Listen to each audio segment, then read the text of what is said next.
Hello bro, কেমন আছো? Hello, আমি ভালো আছি, ধন্যবাদ। আপনি কেমন আছেন? বলুন, আজ কি নিয়ে কথা বলবো? আলহামদুলিল্লাহ আমি ভালো আছি। তো আজকে আমি আপনাকে একটি কথাই বলবো যে আলহামদুলিল্লাহ, আমি খুশি শুনতে। আজকে আপনি আমাকে কি জানতে চান বা করতে চান?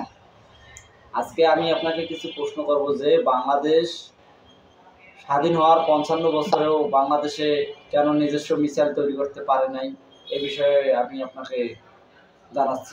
বাংলাদেশের নিজস্ব মিসাইল তৈরির প্রধান কারণ হচ্ছে স্বাধীনতা রক্ষা ও সামরিক শক্তি বৃদ্ধি করা। প্রক্রিয়াটি জটিল, যেটা সুযোগ্য প্রযুক্তি, বিশেষজ্ঞ ও ভারী বিনিয়োগের দাবি করে। তো আপনি বলুন যে বাংলাদেশ কি কারণে So, তৈরি করতে পারছে সুযোগ্য না? প্রযুক্তি, না, বিশেষজ্ঞ ও ভারী আপনি বিনিয়োগের দাবি করে। ঠিক আর কি আছে। জানতে চান? আপনি বলুন যে বাংলাদেশ অর্থনীতি নাকি কোনো দেশের ভয়ে বাংলাদেশ নিজস্ব মিসাইল বা অস্ত্র তৈরি করতে পারছে না?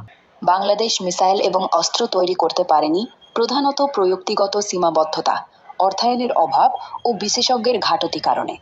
আন্তর্জাতিক সংরক্ষণও একটি বড় বাধা। না ঠিক আছে, আপনার কথা তো আমি বুঝছি। মানে বাংলাদেশে So, আন্তর্জাতিক সংরক্ষণও একটি বড় বাধা। আর কি জানতে চান?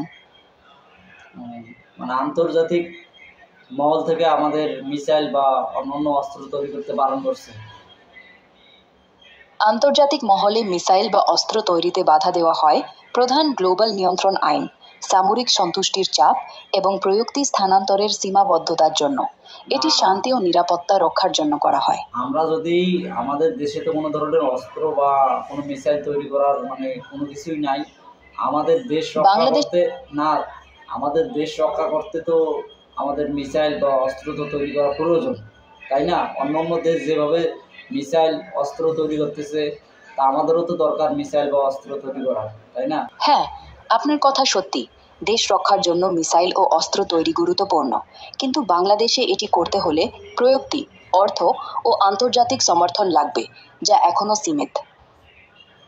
বুঝতে পারছি। আচ্ছা আপনি বলুন যে ইসরায়েল এবং ইরান যুদ্ধ লাগছে এবং সে So, যুদ্ধ যা না এখনো সীমিত।